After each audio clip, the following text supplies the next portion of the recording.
So welcome to today's class. Today we shall discuss the second part of A Leaf in the Star. 15 women wearing Gosa's veils were confined in a room far inside the ladies' wing of the palace, in her neighborhood. The master of that house was Kasim. He was a good friend of her father, and Aisa was her bosom friend. Aisa had given them refuge. Refuge is shelter, protection. So Aisa wanted that her friend must be there, her friend's family must be protected because rioters were causing a lot of damage. They were killing people mercilessly. So their family must be protected because they lived in the same neighborhood for years together, for generations together. So it was her duty, Aisa thought, to provide protection to her friend and their family. Only Aisha's brother thought otherwise. He had other ideas. He was not happy with the way the friend's family was taken care of or provided shelter. Damn them, he said. Our land will yield gold only when it is soaked by the blood of these Kafirs. So he thought these non-Muslims were Kafirs. They were non-Muslims. And if the land is soaked with their blood, look at the devilish thought that he has. He says, young man, he says, if the land is soaked by their blood, only then it would yield gold. Aisha tried hard not to rouse suspicion even in her brother. She had concealed those Gosha ladies with great care. Her plan was to send them across the border when her father's bullock cart went on its usual trip. The refugee camp across the harbor would take care of them. So her plan was to keep them secretly at home for some time, provide them a refuge, shelter, protection, and the moment a suitable opportunity came, she would allow them to go to the next refugee camp. Qasim Sahib's cart had been on its regular trips across the border for 50 years. No one would suspect that it carried women, and no one would stop it on the way. This was what she thought. Her father's carts crossed the border, went to the other side of the border. You know, previously there was no border, there was no Pakistan. So those were the places which he frequented for 50 long years. And he never raised any suspicion. He was a respectable person of the locality, and his movements never raised any suspicion in the minds of the people. So this was the plan Aisa had thought of. But let us see what happened. That night, the miserable Johnny inside the iron cage. How? What is this iron cage? They are moving in the cart. That was the only mode of transport available to these people. They were there inside. They were not visible towards outside. They must have kept some sack full of something.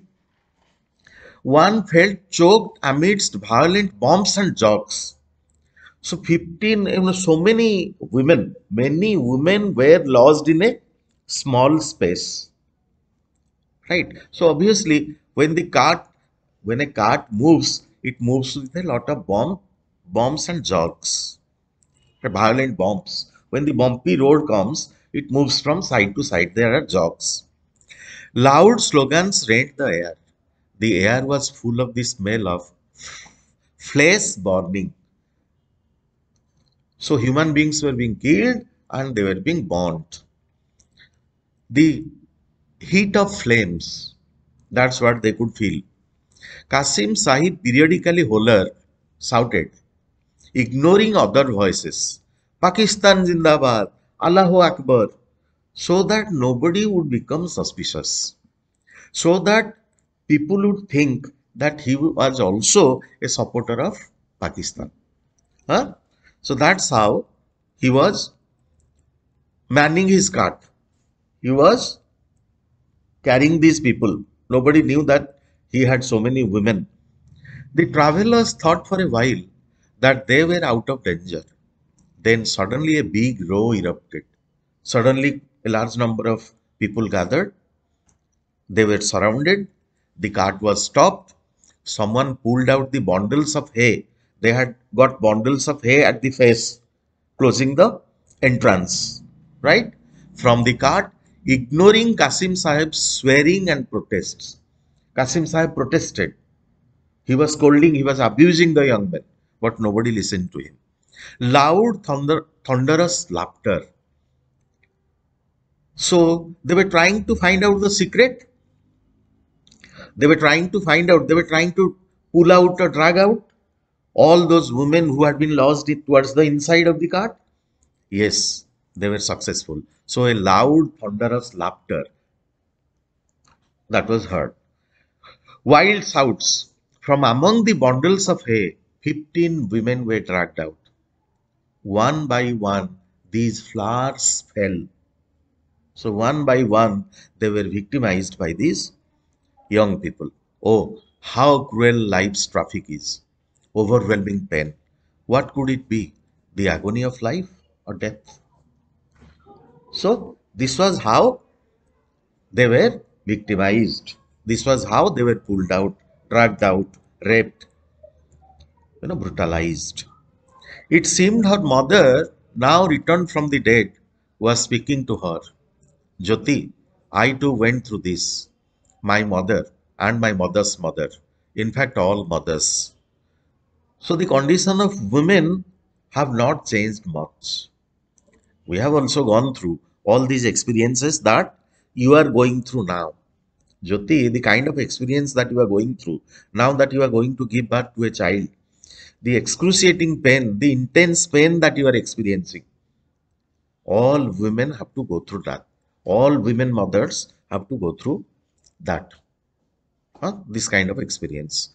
No woman can evade the tax levied on her life. It is as if a tax is levied. She has to pay a tax for being a woman. She has to pay a price for being a woman. Suddenly, she thought of the prison in which she had lain unconscious. An awful lot of pain must have come into the cell. Those devilish faces, reddened by fanatic hate and frenzy.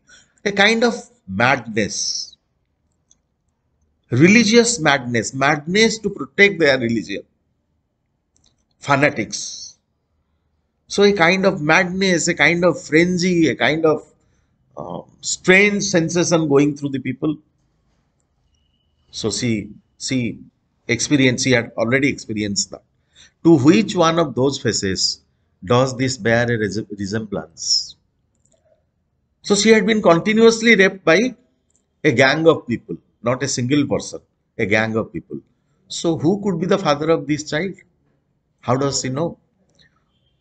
With whose face the child face would bear resemblance, similarity? That is what she is asking. Who is the father of this child?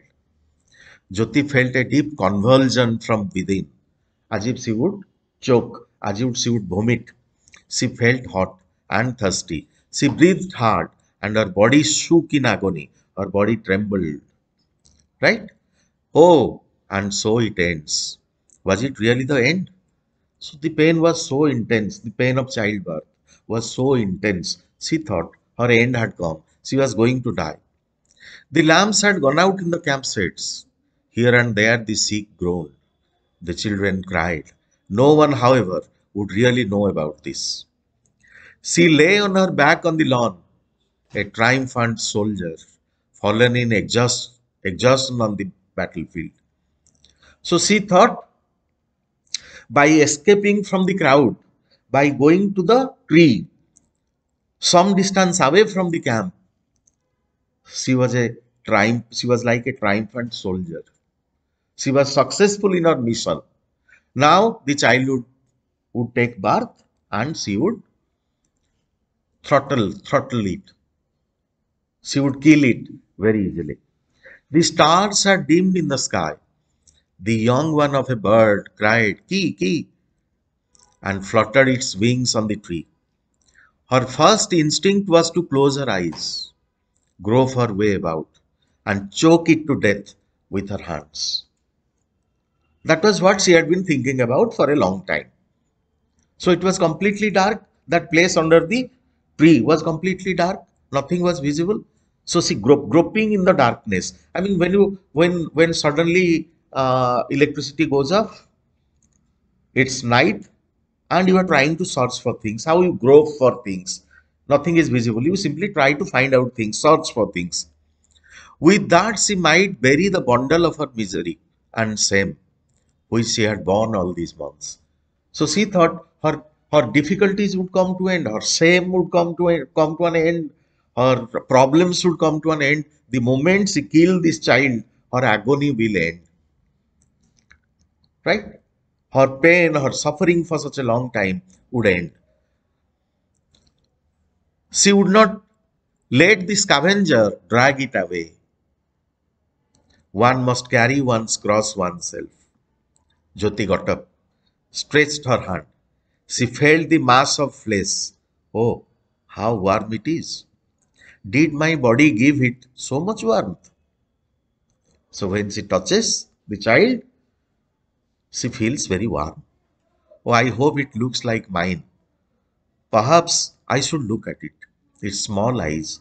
Once, only once. You know, the the feminine instinct, the instinct of a mother takes over. The feelings of a mother takes over. The feelings of a mother becomes important. I don't know who the father is, but I at least know who the mother is. There is a change. Huh. You can see now her heart would melt. Why her heart melts? Let us see. She touches the child, finds the body very warm. She says, okay, if I want to, okay, now she is determined. I am going to kill this child, I am going to kill this child. That's final. But let me look at its face once, then I will kill it. Right? It might resemble me. Its face might resemble. It must have taken after my face. Taking after is looking like the mother. Huh? So, oh, it is seeking refuge, storing its little feet. Storing is moving. The child is kicking its feet. Small children, you must have seen, they start kicking with their feet. That voice didn't resemble hers. In fact, it wasn't like anything she had heard so far. Its voice resounded like the assertion of a right, an appeal to nature. So the child was crying. The voice of the child, Ajib said, Ajib meant, why do you want to kill me? Don't I have any right to live? If I don't have any right to live, why did you give birth to me? You should have killed me earlier. Ajib, the child, is asking her a number of questions. Ma, you brought me to the earth. Forget about who my father is. At least you are my mother. I know my mother. Why should my mother kill me? And if you wanted to kill me, you could have done that during the last 9 months. But why at this stage? When I have already taken birth. Perhaps the voice had woken up the camp. The whole universe and its creatures might wake up, hearing this voice. It is so compelling, so tender, so soft, so attractive, so alluring, so enticing. So Ajib creating a trap for her, for her, trapping her. Ma, now you can't get out of this snare. Snare is where the animals get caught. So the child's voice was so nice and enchanting. It was so attractive. She found the attraction too much, too heavy to defy, too heavy not to listen, not to bother about.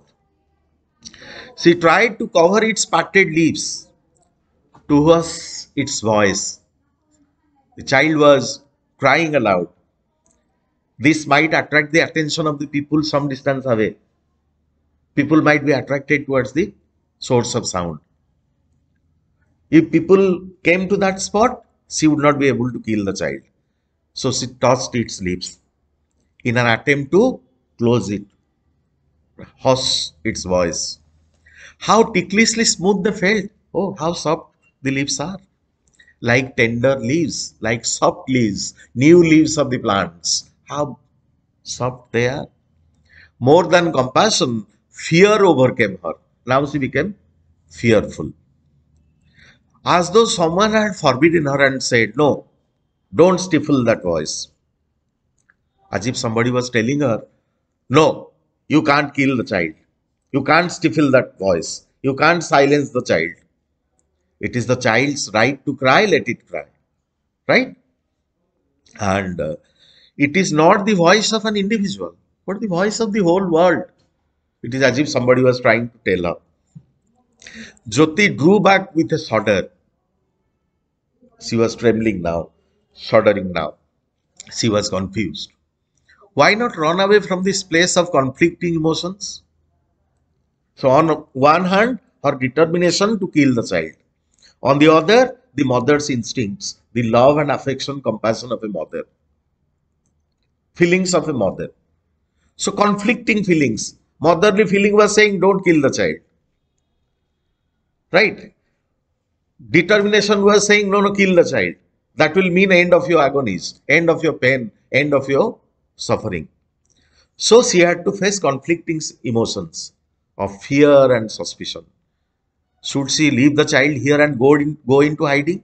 Who would know whose child it was? A few days ago, a child was born in the bathroom, in the toilet, and the mother killed it.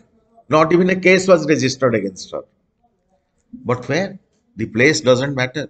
To the utmost boundary of this earth or hell, wherever. Will this voice haunt me there too? So then she is thinking, where would I go? Where would I hide? Even if I hide in hell, this voice will continuously haunt me. I can hear the voice ringing in my ears, no matter wherever I go. So, Jyoti was confused. Let the child be amidst the green grass, in the light of the stars. I have heard it said that babes deserted by their mothers are tended to by goddesses. So if I leave my child here, there will be somebody, people say that if a child is thrown away by the child, discarded by the mother, it is taken care of by the goddesses. So some goddess will take care of it. Someone will surely spot the child in the morning, perhaps one of those mothers without children, and somebody will take the child, take care of the child, and then a doubt crossed her mind. Did she have children? If somebody else can take my child, if some other childless parent can take my child, why can't I keep my child? This is my child. If somebody else can take him or her, why can't I take him or her? Why can't I accept him or her? Jyoti was confused. It was rather difficult to sever life's bond so easily. The bond that exists between a mother and a child. How to cut that? How to say, no, no, I am not your mother? How to say, no, no, you are nothing to me? How to say, no, no, I want you to die?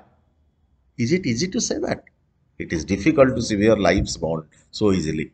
The scar would remain. You might not show it to anybody, but this will haunt you inside for the rest of your lives. If you discard your child, if you throw her away, it will remain in your mind forever.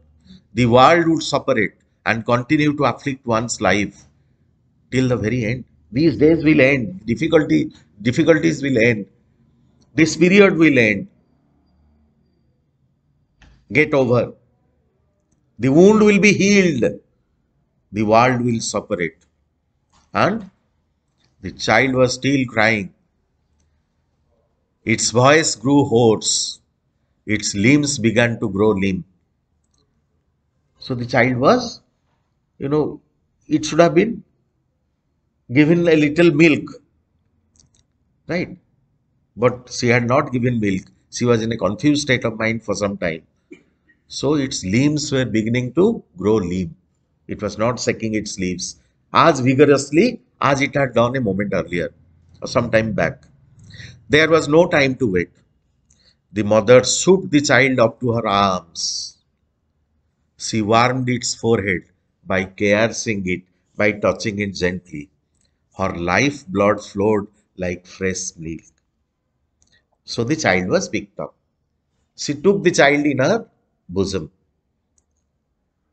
She held it close to her, and as if her holding the child revived it. The child was full of energy, right? As the mother's instincts own, the feelings of a mother own.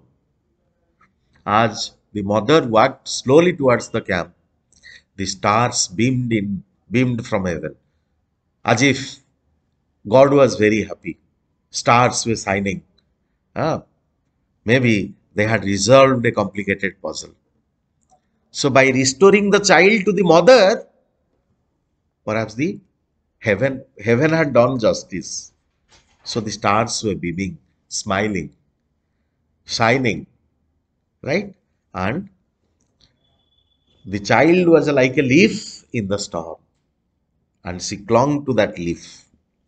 So this is how the story ends with end in humanity. Humanity scores over other feelings.